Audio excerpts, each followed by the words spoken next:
வணக்கம். ஆதித்ய ஹிருதயம் என்ற ஸ்தோத்திரத்தில் ஒரு வரி வருகின்றது.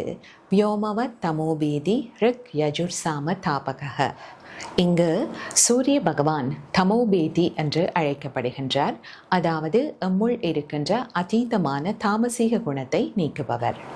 எம்முள் இருக்கின்ற தாமசீக குணமானது எம்முள் மந்த நிலை, செயல்களை தள்ளி போடுகின்ற அல்லது தாமதமாக செய்கின்ற மனநிலை, மன அழுத்தங்கள், துக்கம் போன்றவற்றை ஏற்படுத்துகின்றது. சூரியன் இவை அனைத்தையும் நீக்குபவராக இருக்கின்றார். நவீன விஞ்ஞானமும் சூரிய ஒளி செரோட்டோனின் என்கின்ற சந்தோஷத்தை தருகின்ற ஒரு ஹோமோனை சுரக்கச் செய்வதாக குறிப்பிடுகின்றது. இது எமது உடலில் உறக்க சக்கரத்தை சீராக்குவதோடு விட்டமின் டியை அதிகரிக்க செய்து மனதை புத்துணர்ச்சி அடைய வைத்து எமது கவனத்தையும் சீர்படுத்துகின்றது.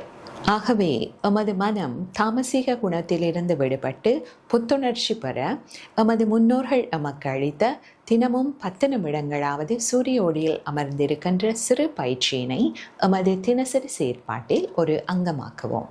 நன்றி.